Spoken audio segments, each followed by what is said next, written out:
আচ্ছা, তো এই ভিডিওতে তোমাদের ফোর্থ সেমিস্টার ক্যালকাটা ইউনিভার্সিটির ডিএসসি 8 এর একদম লাস্ট মিনিট সাজেশন দিয়ে দিচ্ছি।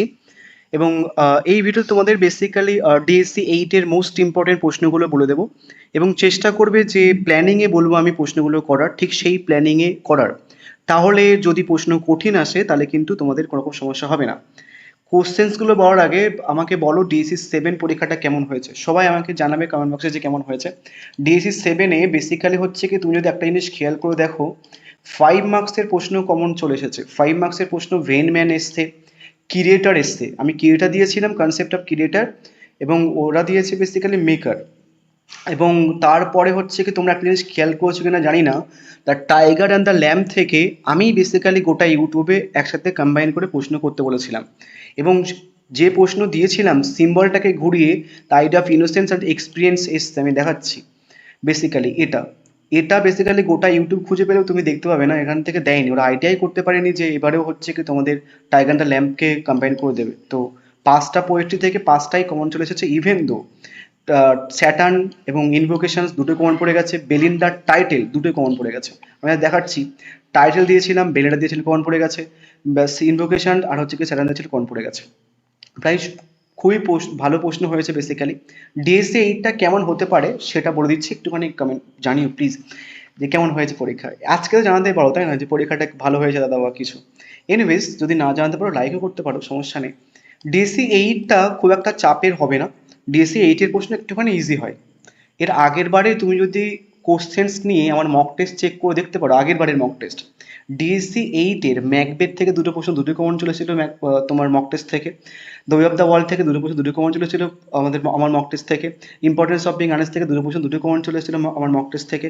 Even though the look back in anger থেকে দুটো প্রশ্ন যেমনভাবে রেখেছিলাম, দু মানে ধরো লাস্টের দিকে দেয় তো 4-এর দাগের এ আর বি, আমি এর দাগে যে প্রশ্ন রেখেছিলাম ক্যালকাটা ইউনিভার্সিটিও সেই প্রশ্নটা রেখেছিল, বি এর দাগে যে প্রশ্ন রেখেছিল সেই প্রশ্নটা রেখেছিল।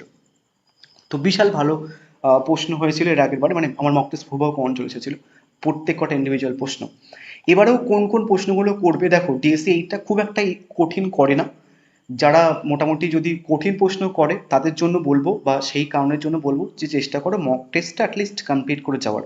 যে দুটো করে প্রশ্ন দেওয়া হয়েছে, সেই দুটো করে প্রশ্ন একটুখানি ভালো করে কমপ্লিট করো। তাহলে যদি প্রশ্ন কঠিন হয় তাহলে খুব একটা বেশি অসুবিধা হবে না। এর আগের বারও দুটো করে প্রশ্ন কমন দেওয়ার পরেও সেম পেপার আমি দুটো করে করতে বলি, তার কারণ প্রশ্নটা বা প্যাটার্নটা একটুখানি চেঞ্জ হয়েছে। বাট তাও আমি তোমাদের সবার জন্য মোস্ট ইম্পর্টেন্ট প্রশ্নগুলো বলে দিচ্ছি এক্ষুনি। মক টেস্টের প্রত্যেক কটা টপিক থেকে, প্রত্যেক কটা ড্রামা থেকে ফার্স্ট প্রশ্নটা করে যাও, যারা একদম ফাঁকিবাজি করতে বা পড়তে চাও। কোনো সমস্যা হবে না, তুমি কালকে বা পরশুদিন কমন পেয়ে যাবে ফার্স্ট প্রশ্ন। তার কারণ খুব একটা বেশি কঠিন করে না, এবং এর আগের বার দুটো করে প্রশ্ন কমন দিয়েছি আমি। প্রথমে দেখো ম্যাকবেথ থেকে লেডি ম্যাকবেথ বিশাল বিশাল ইম্পর্টেন্ট। যারা একটা করছো এটাকে চোখ বন্ধ করে পড়ে যাও, কিভাবে ঘুরে আসতে পারে, স্লিপ এবং সিন দিতে পারে, বা এইভাবে ঘুরে দিতে পারে যে how far is lady Macbeth instrumental in bringing about the tragic and Macbeth. অনেকে বলে আমাকে যে বেশি প্রশ্ন দাও বেশি প্রশ্ন দাও। দেখো, ফার্স্ট 26 লাইন যেভাবে দিয়েছিলাম সেভাবে প্রশ্ন চলে এসেছে। এইখানটায় যেভাবে দিয়েছিলাম মানে ইনোসেন্স আর এক্সপিরিয়েন্স বা কিছু ওইভাবে চলে এসেছে। তো অর প্রশ্ন থাকলে হুবাহু কমন পড়ার একটা চান্স থাকে। তাহলে এটা, যারা একটা করছো এটা করো ভালো করে, এটাই দেখবে হয়তো কমন পেয়ে গেছো তুমি। আর একটা করতে চাইলে তুমি হচ্ছে কি এই সিনটা করে নাও। এই দুটো প্রশ্ন এবার ইম্পর্টেন্ট, এর বাইরে আশা করছি আর প্রশ্ন পড়বে না। এই দুটো প্রশ্ন মোটামুটি হচ্ছে কি যে করলে কোনো রকম সমস্যা থাকবে না। বাট যারা একটা করতে চাইছো তোমরা নিশ্চিন্তে এটা করে যেতে পারো।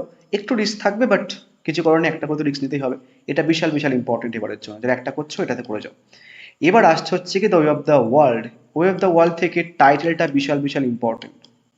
ঘুরে ফিরে বলতে পারে থিম অফ ম্যারেজ, বা ঘুরে ফিরে বলতে পারে সোশ্যাল স্যাটায়ার, বা ভিক্টোরিয়ান সোসাইটির থিমটা, বা ভিক্টোরিয়ান সোসাইটি কীভাবে ক্রিটিসাইজ করেছেন through this the way of the world, এটাকে দিতে পারে। ভিক্টোরিয়ান ব্যাপারটাকে মাথায় রাখবে। কন্টেম্পোরারি সোসাইটি দিয়েছি আমি, সেই কন্টেম্পোরারি সোসাইটিটাকে পাল্টে দিয়ে তোমাকে বলতে পারে ভিক্টোরিয়ান সোসাইটি। অনেকে পরবর্তীকালে বলে তুমি দাও না ভিক্টোরিয়ান সোসাইটি দিয়ে দিলাম বা বলে দিলাম। তাহলে টাইটেলটাকেই তোমাকে ঘুরে ফিরে বিভিন্নভাবে দেবে। এটাই এখানটায় সব থেকে বেশি ইম্পর্টেন্ট। যারা একটা করছো এটাতে করো। নেক্সট ক্যারেক্টার কি আসতে পারে এবারের জন্য, ক্যারেক্টার মিরাবেল সব থেকে বেশি ইম্পর্টেন্ট। যারা দুটো করছো টাইটেলের পরে মিরাবেল করো, আর কোনো প্রশ্ন করতে লাগবে না। যদি মিলামেন করো তাহলে তো সোনাই সোহাগা, আর কোনো প্রশ্ন দরকার এখান থেকে পড়বে না। মিরাবেল আর মিলামেন করলে তোমাদের প্রবিউস সিনটা হয়ে যাবে। প্রোভিও সিনটা কিন্তু কাইন্ড অফ ইম্পর্টেন্ট, অন্য ইউনিভার্সিটিতে দেয় বাট তোমাদের অনেক দিন দেয় না। তো সেক্ষেত্রে আমি সেই কারণের জন্য মিরাবেল আর মিলামেনটাকে একসাথে প্রোভিও সিনটাকেও করতে বলেছিলাম। যারা একটুখানি ভালো করে পড়ছো তোমরা মিলামেন্ট আর মিরাবেল করো, বা শুধু মিরাবেল করো তাহলেও কিন্তু হবে। যারা একটা করছো এটা করবে, আর দুটো করছো মিরাবেল অবধি করলেও হবে। বা যদি মনে করো যে না, যদি প্রশ্ন বিশাল করে তখন কি করবো, তাহলে কিন্তু মিরাবেল আর মিলামেন্টটাকে কম্বাইন করে প্রোভিও সিনটা হয়ে যাবে। বোঝা গেছে? একটাও কিন্তু বলে দিলাম এখান থেকে, এবং তারপরে মিরাবেল। নেক্সট আসছে হচ্ছে কি কমেডি অফ, মানে the importance of being honest. Importance of being honest থেকে এর আগে বা দুটো প্রশ্ন দিয়েছিলাম, দুটোই কমন পড়ে গেছিল। একদম নতুন তোমাদের ড্রামা, এর আগে ছিল না, কোনো প্রিভিয়াস ইয়ার তেমন ছিল না। এখান থেকে বেসিক্যালি হচ্ছে কি এবারের জন্য সব থেকে বেশি ইম্পর্টেন্ট হচ্ছে কি এটা, যারা একটা করছো এটা করে যাও। ঘুরে ফিরে সেম এখানটাও হচ্ছে কি ওই সোসাইটি উল্লেখ করতে পারে, ভিক্টোরিয়ান সোসাইটি, বা কমেডি অফ ম্যানার্স দিতে পারে, বা তোমাকে যদি বলে কনসেপ্ট অফ আর্নেস্ট লেখো, যে কিভাবে কনসেপ্ট অফ আর্নেস্টকে ক্রিটিসাইজ করা হয়েছে সেটা লেখো, কিন্তু একই অ্যান্সার হবে। জাস্ট আর্নেস্ট কথাটা মাথায় লেখো, ঠিক আছে? যদি পরীক্ষাতে কিভাবে আর্নেস্ট কথাটাকে বা আর্নেস্ট ওয়ার্ডটাকে ক্রিটিসাইজ করা হয়েছে দেন সেটারও অ্যান্সার একই অ্যান্সার হবে। থিম অফ ম্যারেজ একই অ্যান্সার হবে। ভিক্টোরিয়ান সোসাইটিতে কিভাবে ক্রিটিসাইজ করা হয়েছে দেন সেই একই অ্যান্সার হবে। বোঝা গেছে? এবং এটাই সব থেকে বেশি ইম্পর্টেন্ট, যারা একটা করছো এটা করো। তারপরে আরেকটা দিয়েছি, সেটা হচ্ছে কি অ্যালজেনান। অ্যালজেনান বাদেও আরেকটা প্রশ্ন ইম্পর্টেন্ট, সেটা হচ্ছে কি যে এই বান বিউরিং কনসেপ্ট বা থিমেটিক পয়েন্ট অফ ভিউ। যদি এটা দেয় তাহলে কিন্তু মোটামুটি হচ্ছে কি যে অ্যালজেনানের এই অ্যান্সারটা করলে কিন্তু হয়ে যাবে। অ্যালজেনান যেহেতু ডিসিপ একটা ক্যারেক্টার, মানে কাইন্ড অফ অন্য একটা অজুহাত দিয়ে আর এক জায়গায় বেরিয়ে যায়, সেই পয়েন্ট অফ ভিউ হচ্ছে কি বান বিউরিং কনসেপ্ট। তো মোটামুটি এখান থেকে দুটো করলে হয়ে যাবে। তোমরা যারা একটা করছো তোমরা চেষ্টা করো এখান থেকে আরেকটা প্রশ্ন করার, একটুখানি ক্রিটিক্যাল টপিক তো তাই। বা যদি মনে করো যে না করবো না, তাহলে প্রথমটা স্টিল থাকতে পারো, ইম্পর্টেন্ট প্রশ্ন চলে আসতে পারে। এবার আসতে হচ্ছে কি ড্রামা, মানে তোমার লুক ব্যাক ইন অ্যাঙ্গার। এর আগের বারে লুক ব্যাক ইন অ্যাঙ্গার থেকে আমি এর দাগে যে প্রশ্ন রেখেছিলাম, সিউ এর দাগে সে একই প্রশ্ন রেখেছে, বি এর দাগে যে প্রশ্ন রেখেছিলাম একই প্রশ্ন রেখেছে। এবারে কি আসতে পারে দেখো, এবারে তোমাকে look back in anger is no sent sense a drama but merely succession of speeches, do agree? এবার দিতে পারে ঘুরে ফিরে, বা বলতে পারে টাইটেলটাকে লেখো, বা বলতে পারে প্রবলেম প্লে, বা কিভাবে ব্রিটেনটাকে দেখানো হয়েছে, বা social milieu of post war Britain এভাবে দেখানো হয়েছে। এবার কিন্তু ঘুরে ফিরে প্রশ্ন দিতে পারে, এটাই সব থেকে বেশি ইম্পর্টেন্ট, একটা করলে এটা করে চলে যাও। এবং তার আগে একটা জিনিস বলে দিই তোমাদের, বেসিক্যালি ফিফথ সেমিস্টারে তোমাদের আমি হচ্ছে কি যে সেপ্টেম্বরের ফার্স্ট উইক থেকে পড়ানো শুরু করছি। কেউ যদি পড়তে চাও বেসিক্যালি এই নাম্বারে একটু হোয়াটসঅ্যাপ করে নিও। প্রত্যেকবার ফিফথ সেমিস্টারে আমি তোমাকে বলছি গোটা ইউটিউবে কোচিংয়ে মানে মোটামুটি 70% মার্কস তো আসেনি, ফিফথ সেমিস্টারে পাইনি। আমার কাছে অনেক স্টুডেন্ট বেসিক্যালি 80% উপরে মার্কস পেয়েছে, তুমি কমিউনিটি পোস্ট চেক করে দেখে নিতে পারো। 82 পেয়েছিল বেসিক্যালি এই পেপারটাতে, 11 পেপারটাতে। ডিএসসি 12 পেপারটাতে পেয়েছিল 74, এবং 70-র উপরেও কিন্তু মার্কস পায়নি। তো তুমি পড়তে চাইলে মোটামুটি পড়তে পারো। এবং প্রত্যেকবারই বলতে গেলে ইংলিশ অনার্সে আমার কাছে হাইয়েস্ট মার্কস পাই, অনলাইন সেগমেন্টের কথা বলছি, আমি দুদিন করে প্রায় পড়াই এবং গুগল মিটে ক্লাস হয়, এটা দেখে নিতে পারো পুরো ডিটেলস।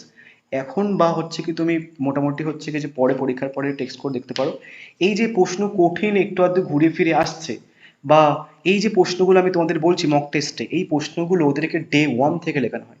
আমি একদম পুরো পড়ানোর শুরুতেই প্রিভিয়াস ইয়ারের প্রশ্নগুলো লিখিয়ে দিই, এবং ওদের বলে দেওয়া থাকে যে ভাই এই বছরে কোন কোন প্রশ্নগুলো পড়বে। একদম ডে ওয়ান থেকে ফার্স্ট মান্থের 15 দিনের মধ্যে তুমি জানতে পেরে যাবে যে এইবারে পরীক্ষাতে কোন কোন প্রশ্নগুলো পড়বে। যারা একটুখানি পড়াকে স্টুডেন্ট, তোমরা বেসিক্যালি হচ্ছে কি যদি প্রথম থেকে প্রিপেয়ার করতে পারো তাহলে কিন্তু আর এই পর্যন্ত চলে আসতে হয় না যে পরীক্ষাতে কি হবে প্রিপারেশন নেওনি বা কিছু। একদম পুরো ডে ওয়ান থেকে, এটা কেউ করে না পার্টিকুলারলি। পরীক্ষার পরে তারপরে নোটস দেওয়া হয়, তারপরে অনেক যন্ত্রণা।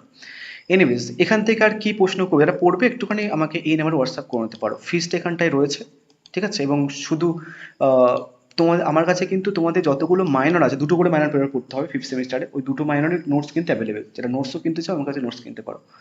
এবার আরেকটা কি প্রশ্ন করবে দেখো, এখান থেকে করবে যে অ্যালিসনের রোলটা, বা ঘুরে ফিরে অ্যালিসনের হেলেনার রোলটা দিতে পারে, বা রিলেশনশিপ অফ ডিফারেন্ট উইমেন, জিমির যে রিলেশনশিপটা বিভিন্ন ওমেনের সাথে সে দিতে পারে ঘুরে ফিরে। তো যা যা দেওয়া হয়েছে মোটামুটি যদি প্রশ্ন কঠিন করে তাহলে এই অবধি আসতে পারে, আদারওয়াইজ এখানটা কম পেয়ে যাবে, সমস্যা নেই, এখানটা কম পেয়ে যাবে, আর কিছু করতে হবে না। অ্যাডিশন চাইলে করো, আদারওয়াইজ বাদ দিতে পারো।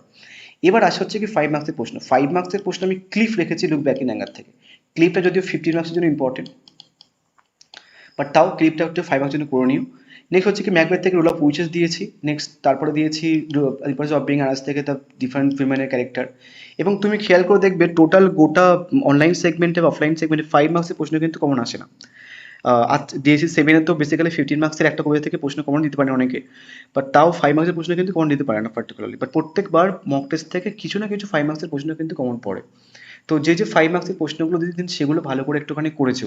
লেডি ব্র্যাকনেল বা শেসেলির যে ক্যারেক্টারটা ঘুরে ফিরে দেয়, বা ব্যাঙ্কোয়েট সিনটা বা ক্যারেক্টার অফ ব্যাঙ্কও ঘুরে ফিরে দিতে পারে, বা ফেনেল এটা। এবং আর একটা প্রশ্ন যারা পড়ছো, একটা প্রশ্ন দেখে যেতে বলবো, সেটা হচ্ছে কি যেখান থেকে লেডি উইসপোর্টের যে ক্যারেক্টারটা, যার চোখের দেখা একটুখানি দেখে যাবে। যদি ডিএসসি 5 মতো প্রশ্ন হয় তাহলে তো গেল, তাই না? সেই পয়েন্ট অফ ভিউ থেকে বলছি যে বেসিক্যালি লেডি উইসপোর্টটা দেখে যাবে। ঠিক আছে? মিরাবেল, লেডি উইসপোর্ট, মিলামিন, যারা ক্যারেক্টার করছো 3টে ক্যারেক্টার করে, এর বাইরে আসবে না। যারা থিম করছো একটা করো। দুটো পয়েন্ট অফ ভিউ থেকে তো প্রশ্ন আসে। থিম যারা করছো প্রথমটা করলে হয়ে যাবে, যারা ক্যারেক্টার করছো মোটামুটি 2-3টে করতে হবে, এবং ক্যারেক্টার 3টের মধ্যে ইম্পর্টেন্ট হচ্ছে মিরাবেল। ক্লিয়ার?